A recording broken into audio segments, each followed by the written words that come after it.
विद्यार्थी मित्रांनो, आपल्यासमोर आणखीन एक प्रश्न आहे. अक्षर समूहाची मालिका किंवा अक्षर मालिका आपण म्हणू शकतो, ज्याच्यामध्ये आपल्याला दोन दोन अक्षराचे काही गट दिलेत.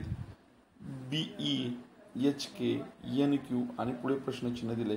प्रश्नचिन्हाच्या जागी दोन अक्षरांचा एक गट किंवा समूह असणार आहे आणि तो PR, SU, TW किंवा UW यापैकी असणार आहे. आणि तो शोधण्यासाठी या अक्षर समूहाचा जो क्रमबद्ध आहे त्यातला निश्चित क्रम आपल्याला शोधून उत्तर शोधायचं आहे. त्यासाठी आपल्याला ही ABCD या पद्धतीने आपण लिहितो ABCD M पर्यंत आणि M च्या बरोबर खाली N लिहून उलट क्रमाने आपण प्रत्येक अक्षराच्या खाली एक एक अक्षर लिहित बरोबर जे A च्या खाली Z या पद्धतीने लिहितो. प्रत्येकाचे 1 ते 13 क्रमांक देतो, 14 ते 26 क्रमांक देतो. अशा पद्धतीने आपण क्रमांक देऊन आपल्याला प्रश्नाचे उत्तर सोडवू शकतो. आता आपण आपल्या प्रश्नाच्या उत्तराकडे जाऊया.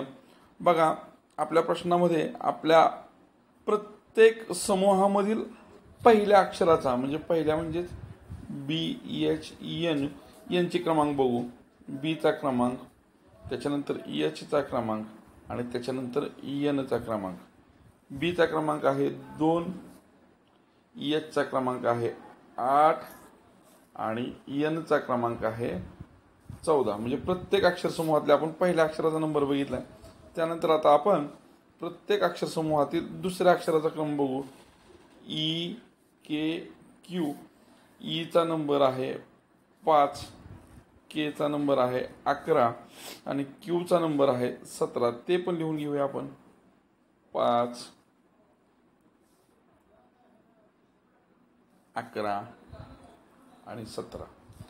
या दोघात 6चा फरक आहे, या दोघात 6चा फरक आहे, या दोघात 6चा फरक आहे, या दोघात 6चा फरक आहे. म्हणजे पुढच्या अक्षर समूहातलं पहिलं अक्षर हे 14 पासून 6 घरं पुढे असणार आहे. म्हणजेच 20 नंबरचं अक्षर असणार आहे. ते म्हणजे T आहे 20 नंबरचं अक्षर.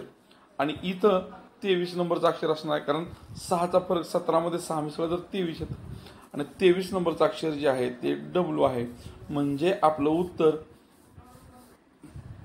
TW हे असणार आहे पर्याय क्रमांक 3.